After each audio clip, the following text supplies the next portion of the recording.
உங்களுடன் மனதின் குரல் பொதிகை தமிழ் தொலைக்காட்சியில் 125வது மாதத்தை எட்டி சரித்திர சாதனை படைக்கும் பிரதமர் மோடியின் மன் கி பாத் நிகழ்ச்சி. நாட்டு மக்களுடன் உரையாடும் மோடிஜி நமோ ஆப் மற்றும் சாரல் ஆப் மூலம் பிரதமரோடு பேசி மகிழும் அரிய வாய்ப்பை பெற்றிடுவீர். வி ரமேஷ் வழக்கறிஞர், மாவட்ட பொதுச் செயலாளர், மத்திய சென்னை மேற்கு மாவட்ட பாஜக. ஹாலிடேஸ்னாலே அது நம்ம ஜிடி ஹாலிடேஸ் தான்.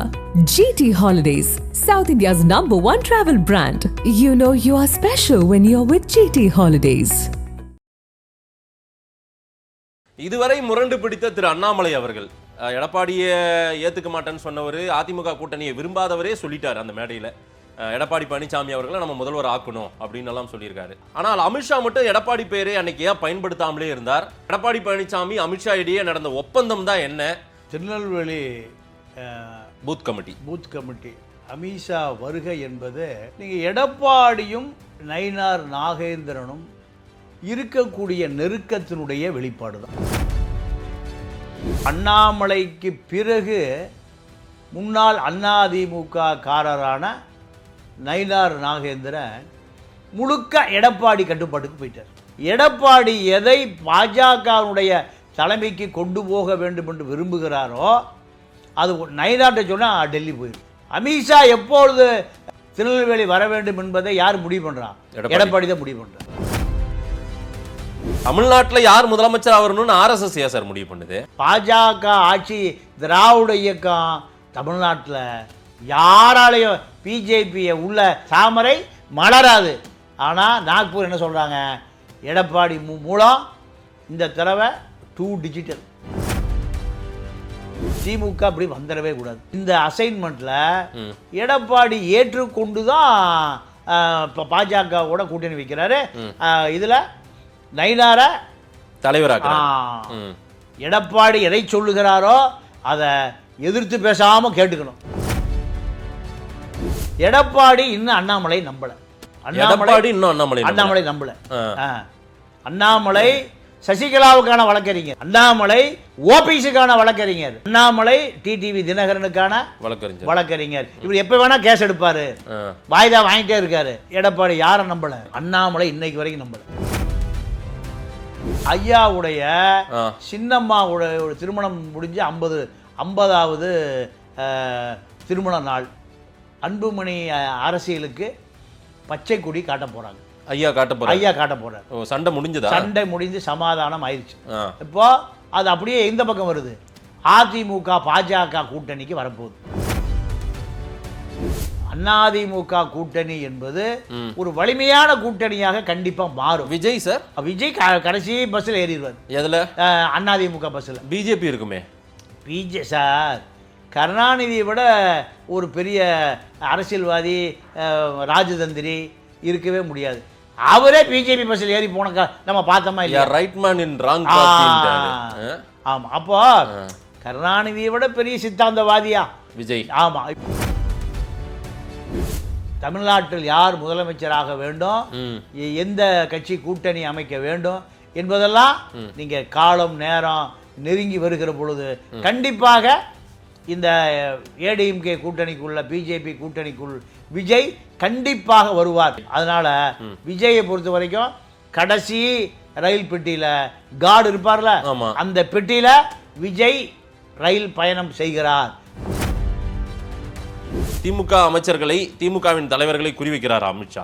ஏதாவது ரெய்டு அந்த மாதிரி எல்லாம் இருக்கும் அடுத்த? அதாவது அதிமுக ஆட்சி வரணும், திமுக ஆட்சி வரக்கூடாது. அதான் எதை வேண்டுமானாலும் செய்வார்கள். செந்தில் பாலாஜி என்ன, பொன்முடி என்ன, வேலு என்ன, நேரு என்ன, காந்தி என்ன, யாராக இருந்தாலும் எதை வேண்டுமானாலும் செய்யக்கூடிய கட்சி பாஜக. திமுக இப்ப குறிவைக்கப்படும் 100% குறிவைக்கப்படும்.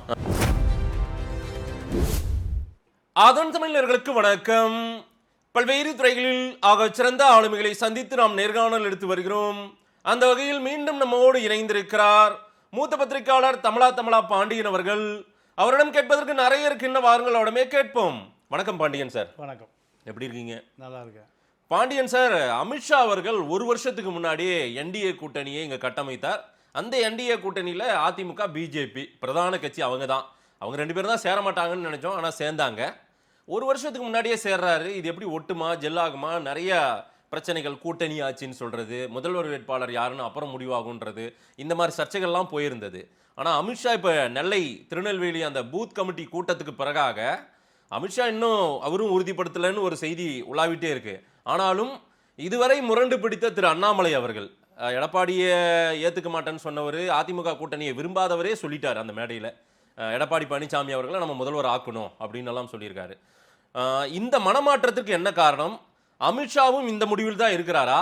ஆனால் அமித்ஷா மட்டும் எடப்பாடி பேரை அன்னைக்கு ஏன் பயன்படுத்தாமலே இருந்தார்? என்ன நடக்குது? எடப்பாடி பழனிசாமி அமித்ஷா இடையே நடந்த ஒப்பந்தம் தான் என்ன? அவங்க கூட்டணிக்குள் நடப்பது என்ன சார்?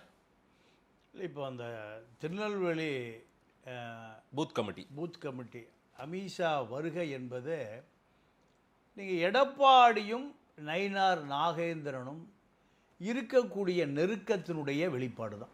இதுல அது அவங்க கட்சி பூத் கமிட்டி மாநாடு, அதுல எடப்பாடி ரோல் இருக்கா? எடப்பாடி ரோல் தான் பெரிய ரோல். ஏன்னா இப்போ அமித்ஷாவுக்கு நயினாருடைய பண்ணை வீட்டை பார்த்து பிரமிச்சு போயிட்டார். இதே பிரமிப்பை 120 வகை உணவு வகைகளை கொடுத்து எடப்பாடியே பிரமிச்சு போயிட்டார். அது இப்போ ஒரு வாரத்துக்கு முன்னாடி 1ஆம் தேதி நடந்தது. ஆமாம் ஆமாம். அப்போ இந்த 2 பிரமிப்புகளுக்குமே மூலம் எடப்பாடி தான்.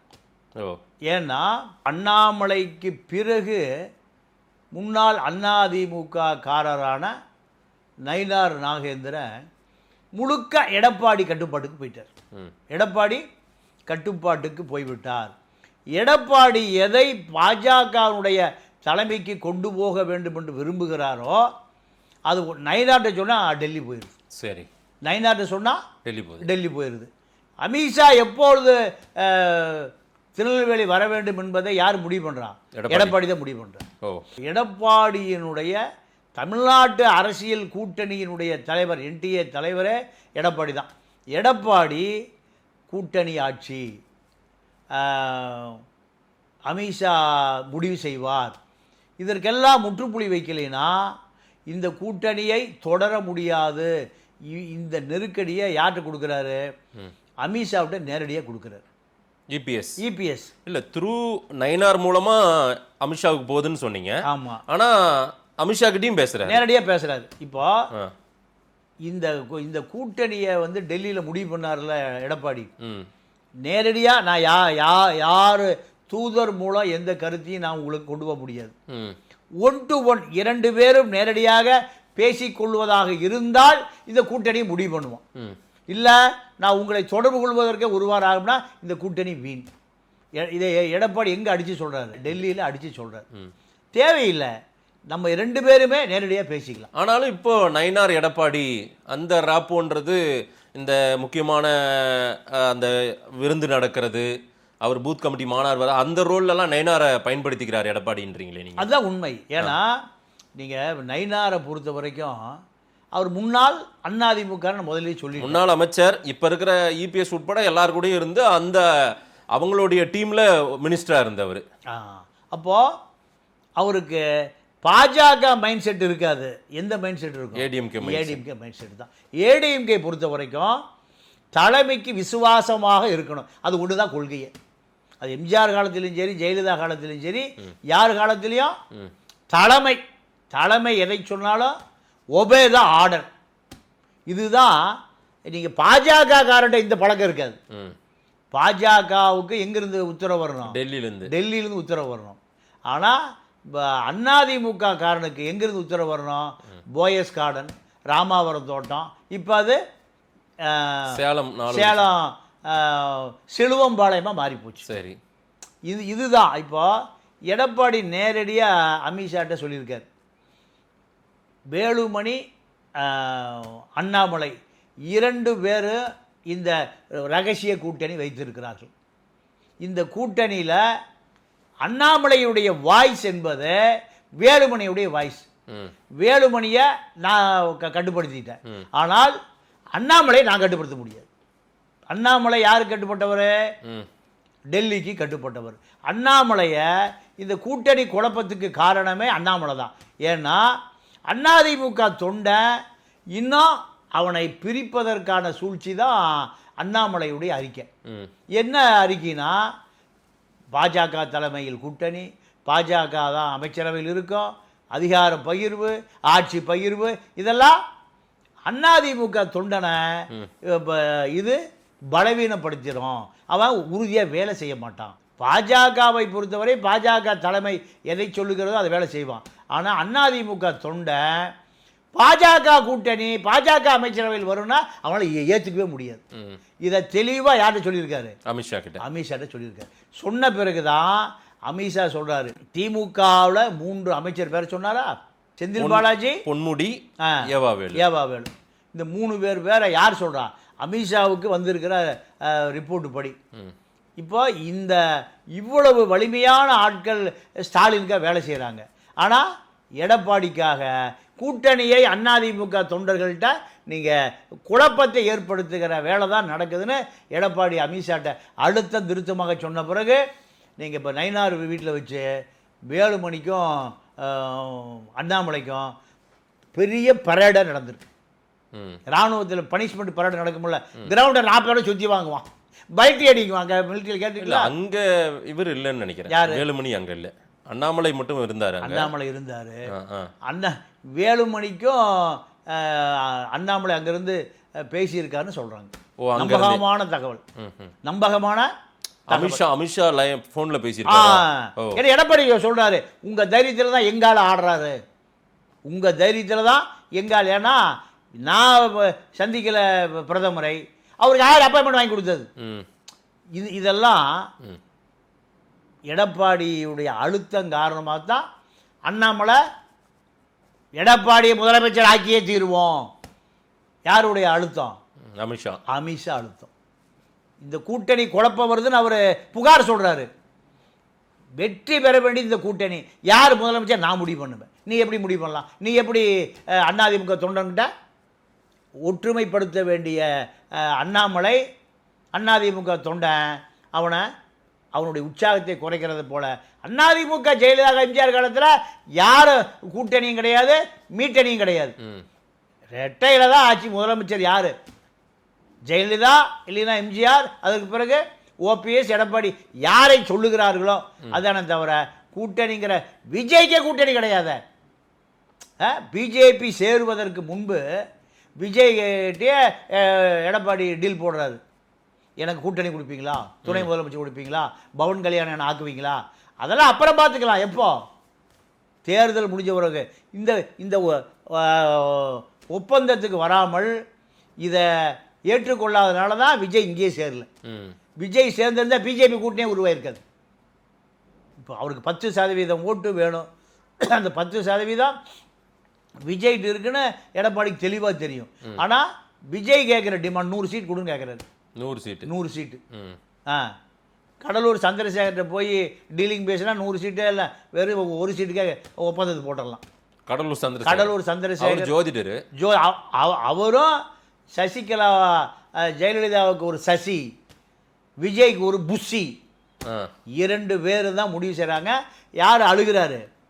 எஸ்ஐசி என் மகனை பிரித்து விட்டார் இந்த புஷி, என் மகனை என்னுடைய பிறந்து பிரித்து விட்டார் புஷி. நம்ம பிடி செல்வகுமார் என்னையும் பிரித்து விட்டார் புஷி. அப்பா இப்போ பிடி செல்வகுமாரும் சந்திரசேகரம் ஒன்னா உட்காந்து அழுதுட்டு இருக்காங்க. அதுக்கு சீனெல்லாம் பாருங்க. அப்படியா? ஆமா, என் மகனை பிரிச்சு விட்டாரு, பொண்டாட்டி பிரிச்சுட்டார், பிள்ளை பிரிச்சுட்டார், மகனை பிரிச்சுட்டாரு. புஷி பனையூர்ல யாருமே இல்லை, சசி செஞ்சதை புஷி செய்கிறாரு. சசி எப்போ செஞ்சாங்க? ஜெயலலிதாவுடைய அக்கா இல்லை, அக்கா மகன் இல்லை, அக்கா மகன் இல்லை, உறவினர் யாரும் இல்லை. யாருக்கிட்ட? ஜெயலலிதாட்ட. 91 ஆட்சிக்கு வந்த பிறகு, முதலமைச்சரான பிறகு அங்கிருந்த ஜெயலலிதாவுடைய அண்ணன் ஜெயக்குமாருடைய மனைவி விஜயலட்சுமி விரட்டப்பட்டது. தீபா வளர்ந்த இடம் இது, பாய்ஸ் கார்டன். ஆமாம், அங்கிருந்து விரட்டப்பட்டார். தீபக் அங்கே தான் இருந்த விளையாண்ட இடம் இது. எங்க? Boys garden. கடைசியில் யாருமே இல்லை. ஜெயலலிதாவுக்கு ஒரு சசிகலா, விஜய்க்கு ஒரு புஷிகலா. இதை எல்லாம் எடப்பாடி அனலிசிஸ் பண்ணுறாரு. அவருக்கு இருக்கக்கூடிய ஒரே 24 மணி நேரம் அவர் தூங்குறதே இல்லை. இப்போ அமித்ஷா வாயால் சொல்கிறாரு, வசிஷ்டர் வாயால் பிரம்மரிஷி. இன்னும் யார சொல்றாரு? திமுக செந்தில் பாலாஜி பேரை சொல்றாருங்க. ஏவா வேலு பேரை சொல்றாரு, பொன்முடியை சொல்றாரு. அப்போ அமித்ஷாவுக்கு இந்த 3 பேரும் தூக்கத்தை கிடைத்திருக்கிறார்கள் தமிழ்நாட்டில். RSS அமித்ஷா தூக்கத்தை தூங்க விட மாட்டேங்கிறாங்க. திமுக வரக்கூடாதியா? RSS திமுக 40 சீட்டு காங்கிரஸுக்கு சுளையா வருது. எங்க இருந்து? டெல்லிக்கு பார்லிமெண்ட்டுக்கு வருது. காங்கிரஸ்ல குடிக்கட்டுறக்க ஆளுல கான்ட்ராக்ட் விட்டுறானுங்க. அவுக்கறக்க கான்ட்ராக்ட், கட்டுறக்க கான்ட்ராக்ட். ஆனா 10 சீட்டு வருது. இத்தனை சீட்டு? 10 சீட்டு. கொடியவே மறந்துட்டான். இல்ல இப்ப எல்லா கட்சியுமே கொடி கட்டுறதுக்கு கான்ட்ராக்ட் தான் சார். யாரு இப்ப தொண்டர் கம்யூனிஸ்ட் கட்சிக்காரன் அப்படி ஆயிட்டான். ஆமா, கம்யூனிஸ்ட் கட்சிக்காரன நாங்க எல்லாம் ஒயிட்ல தாங்க வாங்கின பணத்தை பிளாக்ல எல்லாம் வாங்குறது இல்ல. சண்முகம் சொல்றாரு. விஜய் கட்சியில தான் இப்ப தொண்டர் பணமரத்துல இருந்து வேலை ஏறி வராங்க. அது அப்போ எடப்பாடியை பொறுத்த வரைக்கும் அவருக்கு அங்க செந்தில் பாலாஜி இல்ல, ஏவா வேலு இல்ல, பொன்முடி இல்ல. இதுதான். அப்ப அமித்ஷா எனக்கு பல பேர் உங்களோட தொடர்பு இருக்கிற காரணத்தினால தான் என்னுடைய கட்டுப்பாட்டுக்கு வர மறுக்கிறார்கள். இந்த அழுத்தம் திருத்தமாக சொன்ன பிறகுதான் திமுக காரனையும் திட்டுறாரு அமித்ஷா. வெளியே தெரியாம ரகசியமா, அதாவது பிஹைண்ட் உட், ரகசியமா மரத்துக்கு பின்னாடி தொலைச்சு எடப்பாடி என்கிட்ட கூவிட்டே இருக்காரு. அடிக்கடி தூங்க விட மாட்டேன். என்கிட்ட போன் அடிச்சுட்டு தொந்தரவு பண்றாரு. தொந்தரவு தாங்காம. எடப்பாடி தலைமையில் கூட்டணி கிடையாது, நாங்கள் தான் கூட்டணி, நாங்கள் தான் முடிவு பண்ணுவோம், எங்களுக்கு 100 சீட்டு வேணும். இதெல்லாம் ஒன்று யார் பேச சொன்னா? யார்? அண்ணாமலைக்கு அமித்ஷா. எடப்பாடி தூங்கும் போதெல்லாம் இந்த முட்டாயை கொடுத்து விட்டு சின்ன பசங்க சண்டை முட்டாயை கொடுறா, திருப்பி கடிச்சு கொடுறா, சாக்லேட் பாதியை கொடுறா, அந்த கதைகளுக்கு நீ பேசக்கூடாது.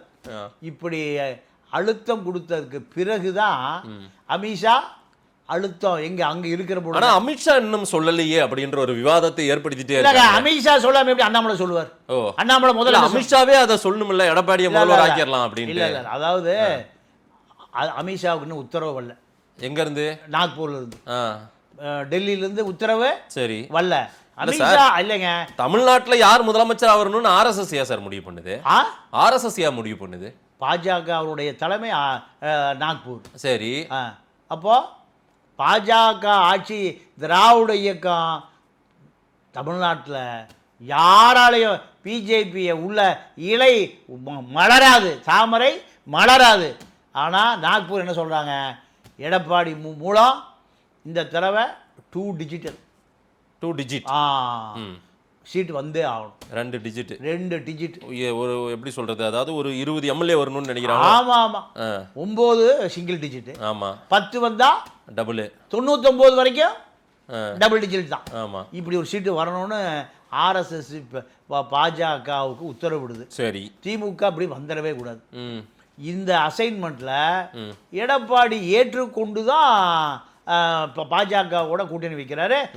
இதுல நயினார தலைவராக எடப்பாடி எதை சொல்லுகிறாரோ அதை எதிர்த்து பேசாம கேட்டுக்கணும். அண்ணாமலை பிரச்சாரம் எல்லாம் தீவிரமாக ரொம்ப உளப்பூர்வமாக வேலை செய்வாரா சார் எடப்பாடிக்கு? செய்யவே மாட்டார். செய்ய மாட்டார். ஏன் செய்ய மாட்டார்னா, எடப்பாடி இன்னும் அண்ணாமலை நம்பல. அண்ணாமலை நம்பல. அண்ணாமலை சசிகலாவுக்கான வழக்கறிஞர், அண்ணாமலை ஓபிஎஸ்க்கான வழக்கறிஞர், அண்ணாமலை டிடிவி தினகரனுக்கான வழக்கறிஞர். இவர் எப்ப வேணா கேஸ் எடுப்பாரு, வாய்தா வாங்கிட்டே இருக்காரு. கேஸ் எப்ப வேணாலும் ட்ரையலுக்கு வரும்னு எடப்பாடி யாரை நம்பல? அண்ணாமலை இன்னைக்கு வரைக்கும் நம்பல. அது அமித்ஷாட்ட இவர் கோல் சொல்றாரு, எங்க உங்கால நான் அதிகாரத்துக்கு வர்றதுக்கு திமுகவை எதிர்த்து பல வியூகங்களை வகுக்கிறேன், ஊரூரா போறேன், என்ன சுந்தரா டிராவல்ஸ் பண்றானுங்க, நடுவில் ஆம்புலன்ஸை விடுறானுவா. பல கூட்டங்களை பழைய கூட்டங்கள் தீக்கா கூட்டத்துல பாம்பை பிடிச்சி விட்டுருவானுங்க உள்ள. இப்போ ஆம்புலன்ஸ் விடுறானுவா. பெரியாரை திராவிட இயக்கத்தை ஒழிப்பதற்காக அந்த காலத்தில் என்ன பண்ணுவாங்க காங்கிரஸ்காரன்? பாம்பை பிடிச்சி சாரப்பாம்பு பிடிச்சி விட்டுருவானுங்க. இப்போ சாரப்பாம்புக்கு பதிலாக ஆம்புலன்ஸ் விடுறானுங்க எடப்பாடி கூட்டத்தில். இது தொடர்ச்சியா வருது. இது திட்டமிட்டு. ஆமா. ஏன்னா ஆம்புலன்ஸ் போறதை எல்லாருமே அனுமதிக்கிறோம். ஆமா, அதுல மாற்று கருத்தே இல்லை. ஆனால் லோக்கல் அமைச்சர்கள் என்ன பண்றாங்க? இந்த கூட்டம் கூடுறத கட்சி தலைமை கூப்பிட்டு லெஃப்ட் ரைட்ல பரேடு வாங்குது. ஆ. என்ன இவ்வளவு கூட்டம் கொடுத்து நீ என்ன கட்சி வளர்த்துருக்க? உங்கள்கிட்ட அதிகாரம் இருக்கு, ஆட்சி இருக்கு, எல்லாம் இருக்காங்க, என்ன பண்ற? நீங்க ரிப்போர்ட் செந்தில் வேணா ரிப்போர்ட் போட்டு கொடுக்குறாரு. என்ன எடப்பாடிக்கு நல்ல கூட்டம் வருது. இதுக்கு நடுவில் சின்னவர் என்ன பண்ணுறாரு, 40 சீட்டை டார்கெட் பண்ணி இளைஞரணிக்கு 40 சீட்டு வாங்கி அந்த 40 சீட்டு ஜெயிக்க வைக்கிறதுக்காக அது ஒரு லாபி நடக்குது. அது ஒரு தனி கோட்டா 40 சீட்டு 40 எம்எல்ஏ. ஆமா, அவர் இளைஞரணிக்கு பூரா 160 மாப்பிளை பெண் நிறுவனம் அவங்க சம்பளத்தை கொடுத்து அது ஒரு கும்பல் நடக்குது. மீதி 34 தான் வெளியே கூட்டணிக்கு. ஆமா, கூட்டணி கட்சிக்கு. அவர் சண்முகம் சொல்றாரு, நாங்க வாங்கின பணம்லாம் ஒயிட்ல தான் வாங்குறோம். முத்தரசன் சொன்னார் சார். முத்தரசன் சொன்னார், சண்முகம் சொல்லியா? முத்தரசன் தான் வந்து எந்தெந்த கட்சி எல்லாம் வாங்கியிருக்குன்னு சொல்லிட்டாரு. அது சொல்லிட்டாரு. சண்முகம் சொன்னது, சிபிஎம் சொன்னது, நாங்க மணல் காசு வாங்கினாலும் சரி, சாராய காசு வாங்கினாலும் சரி, எந்த காசு வாங்கினாலும் ஒயிட் லீகலாக தான் வாங்குறோம். நாங்கள் அண்டர் கிரவுண்ட்லாம் வாங்குறது இல்லை. அப்போ 34 மீதி பெண் நிறுவனம் வந்து 34 விட்டுட்டாங்க. அது நீங்க ஜெயிச்சுக்கியான்னு. இதுல இப்போ எடப்பாடியை பொறுத்த வரைக்கும் இன்னொரு பலவீனமான சூழல் இருக்கு. என்னன்னா, நம்ம ஆதன் மூலம் அதை வெளி உலகத்துக்கு கொண்டு வர வேண்டியது இருக்கு. அண்ணா தொழிற்சங்கம் மிகுந்த பலவீனமா இருக்கு.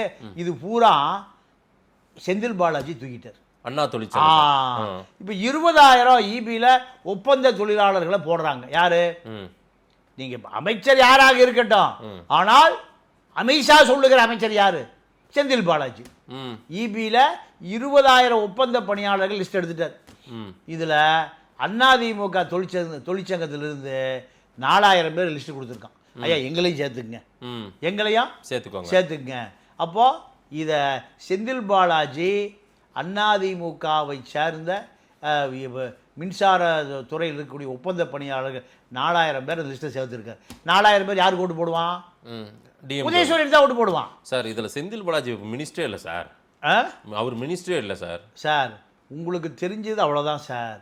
அமித்ஷாவே ஐபியை வச்சிருக்கிற அமித்ஷாவை செந்தில் பாலாஜின்னு ஒருத்தரை பேசுறாருன்னா அவர் அமைச்சர் இல்லை சார். அமைச்சருக்கெல்லாம் மேலை, அமைச்சருக்கெல்லாம் இன்னமும் அவருடைய அமைச்சர் இல்லை, அமைச்சருக்கெல்லாம் மேலே. நீங்க அமைச்சரா இல்லாம இந்த வேலையெல்லாம் செஞ்சுருக்காங்க. அதுதான் செந்தில் பாலாஜி. 3 செந்தில் பாலாஜி இருக்காங்க. நேரு, செந்தில் பாலாஜி, ஏவா வேலு, 3 பேர் 35 ஸ்டாலினுக்கு சமம், 3 கலைஞருக்கு சமம், 3 பல காந்திகள். நீங்க நேரு, ஏவா வேலு, செந்தில் பாலாஜி 3 பேரை கொடுத்தீங்கன்னா டெல்லியில் பிரைம் மினிஸ்டர் நாற்காலி ஆட்டம் காண வச்சிருவாங்க. சாதாரண ஆட்களா சார்? என்ன சார் பண்ணுவாங்க? என்ன பண்ணுவாங்களா? நீங்க ஒன்று நான் சீரியஸாக சொல்றேன். திமுகவை மோடி நிற்கிறாருல தொகுதி, அங்கே போய் செந்தில் பாலாஜி வாரணாசியில் போய் செந்தில் பாலாஜி, நேரு, ஏவா வேலு 3 பேரை பொறுப்பை போடுங்க. மோடி வாரணாசியிலேருந்து காசி கீசி எங்கள் கடப்பா வழியா குஜராத்து போயிடுவார். ஏவா 3 பேர் எங்கேயா ஒரு ஆளையும் சமாளிக்க முடியாது. 3 பேர் இப்படியா இறக்கி விட்டாங்க. இந்த ராகுல் காந்தி சொல்லணும், ஏப்பா வேற ஆளே கிடைக்கலையா, ஆளை கூட்டு வந்து விட்டாங்களோ பரவாயில்ல, ஒரு சிவகுமார் கொடுத்து விட சமாளிச்சிருவேன். 3 நாள் சிவகுமார் அங்கங்கே திரியிறானு ஐயா. டிகே சிவகுமார் வந்தால் நான் சமாளிச்சிருவேன். இது 4 சிவகுமார், ஒரு ஆள் 5-6 சிவகுமாரால் தெரியுறான். செந்தில் பாலாஜி, நேரு, ஏவா வேலு, மோடியை தோக்கடிச்சிட்டு தான் அங்கேருந்து ரயில் ஏறுவார் 3 பேரும். அந்த அளவுக்கு என்ன சார் பாராட்டுறீங்களா?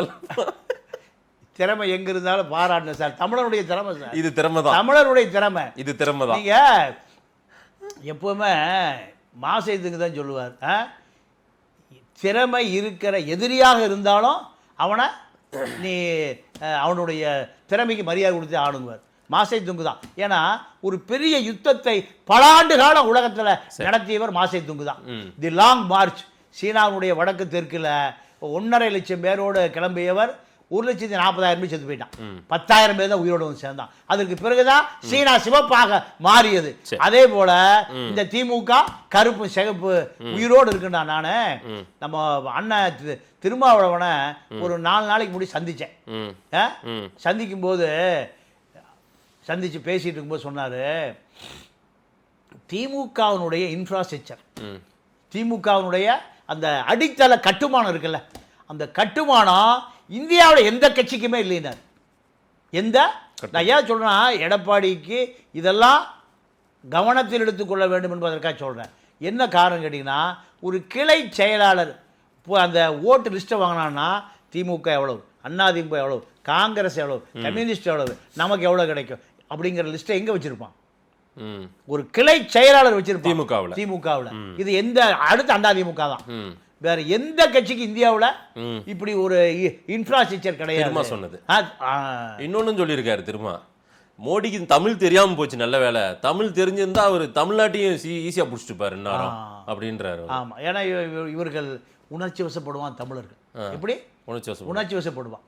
எதிரி எதை சொன்னாலும் அப்புறம் எதிரியை பார்த்துக்கலாம், முதல்ல நம்ம பாவம்னு சொல்லிட்டாயா நம்மளை. ஏன்னா இவனுக்கு இரக்க சிந்தனை உள்ளவன், அதுதான் இவனுடைய பலவீனமே.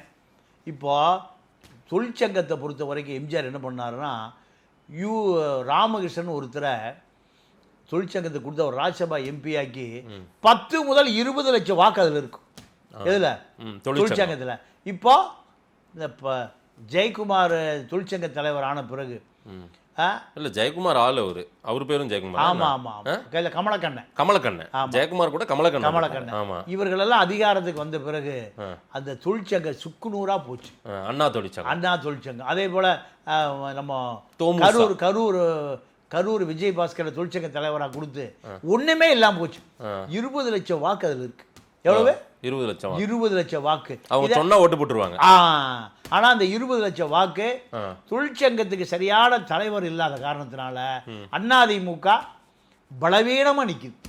சரி, அதிமுக பலவீனமா நிக்கு. இப்ப எடப்பாடி இதையெல்லாம் ஒரே ஒன்மேன் பார்ட்டியாக அத்தனையும் ஒருங்கிணைத்து ஆட்சிக்கு அதிகாரத்திற்கு வருவதற்கு 25 மணி நேரம் உழைக்கிறார். எத்தனை மணி நேரம்? 25 மணி நேரம். ஆமா, 24 தானே. இல்ல, 1 மணி நேரம் சேர்த்தே உழைக்கிறார். அதாவது ரொம்ப அதிகமா உழைக்கிறாருன்னு சொல்றீங்க. பாக்குறவங்க என்னப்பா இது புதுசா 25 மணி நேரம் சொல்றாரு பாண்டியன். அதாவது 24 மணி நேரம் தான் உலகத்துக்கே தெரியும், பூமி சுத்துறது அவ்வளவுதான். ஆனா எடப்பாடி யாரை நம்புறது? உள்கட்சி, எதிர்கட்சி, வெளிக்கட்சி, திமுக, சசிகலா, ஓபிஎஸ், டிடிவி, இத்தனை சக்கர வியூகங்கள். இதை இப்போ பிஜேபி மூலம் அதை ரூட்டை கிளியர் பண்ணி நயினார் நாகேந்திரனை தன்னுடைய கட்டுப்பாடுகளை கொண்டு வந்துட்டார். சரி, இதுதான் வெற்றி பெற முடியுமா? கண்டிப்பா வெற்றி பெற முடியும். 26 கண்டிப்பா வெற்றி. அலைன்ஸ் இன்னும் ஃபார்ம் ஆகவே இல்லையே சார் பெருசா. பாமக உள்ள வரல. பாமக உள்ள வருது, அது ரெண்டா பிரிஞ்சு கிடக்கு. எந்த பாமக? ஐயா பாமகவா சின்ன ஐயா பாமக? 2 பாமகவும் உள்ள வந்துரும். கண்டிப்பா ஒண்ணு சேர்ந்துருவாங்க. அதெல்லாம் சேர்ந்துருவாங்க. இப்ப குடும்பமே கூடி சின்னம்மாவோட திருமணம் முடிஞ்சு 50வது திருமண நாள். சின்னம்மா அதோட இருந்துச்சு. அப்போ அக்காடு ஹோட்டல்ல இது நடந்தது. இப்போ ஒரு 4 நாளைக்கு முன்னாடி பாண்டிச்சேரி அக்காடு ஹோட்டல்ல, ஜெகத் ரசிகன் ஹோட்டல்ல நடந்தது. அப்போ இப்போ குடும்பம் பூரா சமரசம் பேசி சமரசம் ஆகி ஒரு முடிவுக்கு வந்து இப்போ அன்புமணி அரசியலுக்கு பச்சை கொடி காட்ட போறாங்க. ஐயா காட்ட போறாரு. சண்டை முடிஞ்சதா? சண்டை முடிஞ்சு சமாதானம் ஆயிடுச்சு. இப்போ அது அப்படியே இந்த பக்கம் வருது. அதிமுக பாஜக கூட்டணிக்கு வரப்போகுது. பாமக தேமுதிக திமுகவுடையும் பேசிட்டு இருக்கு, அதிமுக பேசிட்டு இருக்கு. சரி, அவரு கடைசி நேரத்துல எங்க காந்தியுடைய உக்கிர பார்வை இருக்கும், காந்தியுடைய உக்கிர பார்வை பட்டா அது செட்டில் ஆயிரும். அங்க செட்டில் ஆயிரும். அதனால இந்த கூட்டணி அதிமுக கூட்டணி என்பது ஒரு வலிமையான கூட்டணியாக கண்டிப்பா மாறும். விஜய் கடைசி பஸ்ல ஏறிடுவார். எதுல? அதிமுக பஸ்ல. பிஜேபி இருக்குமே. சார், கருணாநிதியை விட ஒரு பெரிய அரசியல்வாதி, ராஜதந்திரி இருக்கவே முடியாது. அவரே பிஜேபி பஸ்ல ஏறி போன நம்ம பார்த்தோமா இல்லையா? Right man in wrong party. ஆமா, அப்போ கருணாநிதியை விட பெரிய சித்தாந்தவாதியா விஜய். ஆமா, இப்போ அமித்ஷா கடலூர் சந்திரசேகரனையும் புஷியும் நீங்க கொஞ்சம் அழுத்தம் கொடுத்தா விஜய் நேரம் கொண்டு விட்டு போயிடுவாங்க. கமலாலயத்தில் இறக்கி விட்டு போயிடுவாங்க. இந்த அரசியல்லாம் மிக எளிதா பிஜேபி. கடைசியா அந்த பஸ்ல விஜய் ஏறிட்டு வருன்றீங்க? கண்டிப்பா அமித்ஷா பஸ்ஸில் விஜய் ஏறுவார். கடலூர் சந்திரசேகரனும் புஷியும் பஸ்ஸில் ஏறப்படவில்லை என்றால் பஸ்ஸுக்கு மேலே ஏற்றப்படுவார்கள். வடிவேல் சொல்லுவாள்ல, ஒரு பஞ்சாப்கார காசு கேட்பான். ஆமா. ஏயோ என்னையா இப்போ நீ காசு ரொம்ப ஓவராக கேட்டீங்கன்னா நீ லாரி மேலே ஏற மாட்டேன், லாரி உண்மையிலே ஏறும். அதுபோல் புஷ்ஷியும் கடலூர் சந்திரசேகரையும் எப்படி வழிக்கு கொண்டு வருவது என்பது யாருக்கு தெரியும்? அமித்ஷாவுக்கு எல்லாம் தெரியும். அமித்ஷா இந்தியாவே வழிக்கு கொண்டு வந்துட்டு இருக்காரு. இந்தியாவிலேயே நீங்கள் ஒரு மகாராஷ்டிராவில் ஒரு ஃபங்க்ஷனு எது இந்த சுதந்திர தினம் ஆகஸ்ட் 15க்கு உத்தவ் தாக்கரே எல்லாத்தையும் கும்பிட்டு போயிட்டே இருக்கார். இவர் ஏக்நாத் ஷிண்டே முதலமைச்சர் நிற்கிறாரு. முதலமைச்சர் வடக்கு திரும்பிக்கிட்டார், இவர் செக்க திரும்பிட்டார். பாத்தீங்களா அந்த போட்டாவே? அது ஏக்நாத் ஷிண்டே இப்ப முதலமைச்சர் இல்ல, இப்ப அவர்தான், அவங்க பிஜேபி தான் முதலமைச்சர். சரிங்களா, பட்னவிஸ் தான் முதலமைச்சர். பட்னவிஸ் தான் இருந்தாலும் முன்னாள் முதலமைச்சர். ஆமா. அப்போ இவரை பார்த்து அவர் கும்பிடவே இல்லை, அவர் இவரை பார்த்து கும்பிடவே இல்லை. இதுதான் மகாராஷ்டிரா அரசியல். அப்போ இதெல்லாம் செய்யறது யாரு? அமித்ஷா. அமித்ஷா இந்தியாவில் இருக்கக்கூடிய 28 மாநிலங்கள் 6 யூனியன் பிரதேசங்களுக்கு அவர் தான் முதலமைச்சர். அப்போ தமிழ்நாட்டில் யார் முதலமைச்சராக வேண்டும், எந்த கட்சி கூட்டணி அமைக்க வேண்டும் என்பதெல்லாம் நீங்க காலம் நேரம் நெருங்கி வருகிற பொழுது கண்டிப்பாக இந்த ஏடிஎம்கே கூட்டணிக்குள்ள பிஜேபி கூட்டணிக்குள் விஜய் கண்டிப்பாக வருவார். இத அமித்ஷாவும் எடப்பாடி உட்கார்ந்து பேசுகிற பொழுது விஜய் அதை நான் பார்த்துக்கிறேன் விடுங்க, விஜய் இந்த கூட்டணியில் கண்டிப்பா வந்து சேருவார் சொல்றாரு. ஆமா, விஜய் எப்ப அரசியலுக்கு வந்தாரு, பிஜேபி எப்ப அரசியலுக்கு வந்தது, இதெல்லாம் பார்க்குற மக்களுக்கு தெரியும். அதனால விஜயை பொறுத்த வரைக்கும் கடைசி ரயில் பெட்டியில கார்டு இருப்பார்ல, அந்த பெட்டியில விஜய் ரயில் பயணம் செய்கிறார். அது என்டிஏ கூட்டணி ரயில். 3 முக்கியமான திமுகவினுடைய பெரிய முக்கிய தலைவர்கள், அமைச்சர் பெருமக்கள், அமைச்சராக இருந்தவங்க பேரெல்லாம் சொல்றாரு. செந்தில் பாலாஜி, பொன்முடி உட்பட அமித்ஷா சொல்லிட்டு போறாரு. ஏன்னா திமுக முன்னாள் அமைச்சர் பெருமக்கள், முன்னாள் அமைச்சர்னே சொல்லலாம், என்ன இப்போ அவங்களாம் எம்எல்ஏவா இருக்காங்க, பொன்முடியோ திரு செந்தில் பாலாஜி, அவங்களெல்லாம் குறி வைக்கிறாங்களா? திமுக அமைச்சர்களை, திமுகவின் தலைவர்களை குறி வைக்கிறாரா அமித்ஷா? ஏதாவது ரெய்டு அந்த மாதிரி எல்லாம் இருக்குமா அடுத்த? அதாவது இந்தியா முழுக்க கவனம் செலுத்துவதை விட தமிழ்நாட்டில் தான் பாஜக அதிகம் கவனம் செலுத்துது. ஏன்னா அகில இந்திய அளவில் பாஜகவுக்கு ஒரு நெருக்கடி கொடுக்கக்கூடிய இடம் இது தமிழ்நாடு. தமிழ்நாடு பார்லிமெண்ட்டுக்கு வந்து அங்க கத்திட்டு இருக்காங்க. கரெக்டா? நம்ம மொழியில சொல்லணும்னா அங்க வந்து எல்லாம் கொஞ்சம் ஆக்ரோஷமா கேள்வி கேட்கறாங்க. ரெண்டாவது, தமிழ்நாடு முதலமைச்சர் 4 நிமிஷத்துல 4 மாநில முதலமைச்சர்களை சென்னைக்கு வர வைக்க முடியும். ரேவந்த் ரெட்டி, சிவகுமார், பினராயி விஜயன், தமிழக முதலமைச்சர்.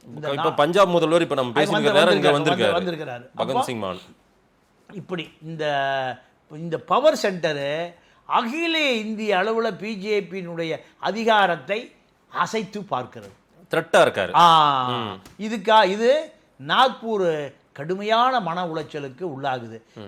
அதன் காரணமாக எப்படியாவது தமிழ்நாட்டில் பாஜக ஆட்சி வர வேண்டிய அவசியம் இல்லை. சரி, அதிமுக ஆட்சி வரணும், திமுக ஆட்சி வரக்கூடாது. அதான் நம்ம சொல் பேச்சு கேட்கறவங்களாவது இருக்கணும். அதுதான் பிஜேபி பிளான். ஓகே, அப்ப அதற்காக அவர்கள் எதை வேண்டுமானாலும் செய்வார்கள். செந்தில் பாலாஜி என்ன, பொன்முடி என்ன, வேலு என்ன, நேரு என்ன, காந்தி என்ன, யாராக இருந்தாலும் எதை வேண்டுமானாலும் செய்யக்கூடிய கட்சி பாஜக. திமுக இப்ப குறிவைக்கப்படும்ன்றீங்களா? 100% குறிவைக்கப்படும். தேர்தல் நெருங்க அது இன்னும் கூர்மைப்படுத்தப்படும். ஓ, திமுக மீது நீங்க திமுக மீது பாய்கிற அந்த பாய்ச்சல் கூர்மைப்படுத்தப்படும். அதுவே எதிரா போயிடாது, அனுதாபமா போயிடாது திமுகவுக்கு. அப்படி ஏதாவது இவங்க நெருக்கடி கொடுத்தா அதை ஒரு அரசியலா கொண்டு போவாங்க, எப்படியும் பழி வாங்கப்படுகிறார்கள்னு. அது அவங்களுக்கு பிளஸ்ஸா போயிடாது திமுகவுக்கு? இல்லைங்க, அதாவது இந்தியாவை பொறுத்தவரை வருமான வரித்துறையும் அமலாக்கத்துறையும் எங்க வேண்டுமானாலும் போகிற அளவிற்கு இவர்கள் பலவீனமானவர்கள். யாரு? திமுக பலவீனமானவர்கள். அப்ப பலவீனம் சார், போலீஸ் எங்க போகும்? அப்புறம் போலீஸ் போயிடுச்சுரா, போலீஸ் உங்க வீட்டுக்கு வருதா, என் வீட்டுக்கு வருதா, வரும்போது டிஃபன் வாங்கிட்டு வரணும். இட்லி மெதுவடை வாங்கிட்டு வந்தா தான் நம்ம வீட்டில் பார்த்துட்டு போங்கய்யா அப்படின்னு. ஆனால் அவர்கள் வீட்டில் பல ஆயிரக்கணக்கான கோடி ரூபாய் பணம் இருக்குங்கிறத நீங்கள் உளவுத்துறை, ஐடியில் இருக்கிற உளவுத்துறை, அமலாக்கத்துறை பக்கமாக வச்சுருக்கான். எப்பவுமே இன்கம் டேக்ஸ் சிபிஐ பொறுத்த வரைக்கும் ஐபிஐ பொறுத்த வரைக்கும் எல்லாம் எடுத்துருவாங்க. ஆமா, முதல்ல எடுத்துட்டு எல்லாம் கோப்பு பூரா இருக்கு, அதை சரி வைப்பாங்க, அவ்வளோதான். யோ இங்கே உனக்கு இந்த 44/7 209/2 இந்த சர்வே நம்பரில் 30 ஏக்கரா இருக்கா? இல்லைங்க. இது யாருதியா? ஆமாங்க. இதுதான் மத்திய புலனாய்வுத்துறை. மத்திய புலனாய்வுத்துறை இருக்கக்கூடிய அதிகாரிகள் பூரா எங்கேருந்து போகிறாங்க? இங்கேருந்து போராடு தானே. சரி.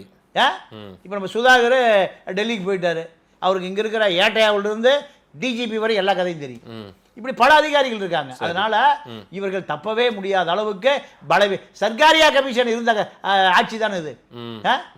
எங்கேயா 1000 மூட்டை சர்க்கரையா காணா? அது ஏற்பு தின்றுச்சுங்க. சரி, காலி சாக்காது இருக்கு, அதை கரையா தின்றுச்சுங்க. இந்த கதை தானே. அப்போ டெல்லியை பொறுத்த வரைக்கும் இவர்களுடைய ஒட்டுமொத்தமான ஜாதகத்தை அவன் வச்சிருக்காங்க. அதனால மக்கள் என்ன வைப்பாங்க? ஆமாயா, அப்புறம் நீங்க திருடி வச்சீங்கன்னா வரத்தான் செய்வான். இப்படி ஒரு மனநிலை வந்து அதெல்லாம் நடக்க போகுது. காமராஜர் வீட்டுக்கு போனா மக்கள் கோவப்படுவான், பக்தவச்சலம் வீட்டுக்கு போனா மக்கள் கோவப்படுவான், ஓமந்தூரா ரெட்டியார் வீட்டுக்கு போனா மக்கள் கவலைப்படுவான், கக்கன் வீட்டுக்கு போனா கவலைப்படுவான். இவர்கள் எல்லாம் கக்கன் அல்ல, பெரும் விக்கன். ரைட். மக்கள் என்ன சொல்றாங்கன்னு பார்க்கலாம். நேரில் வந்து நேரம் கொடுத்து பேசியமைக்கு நன்றி. நன்றி, வணக்கம்.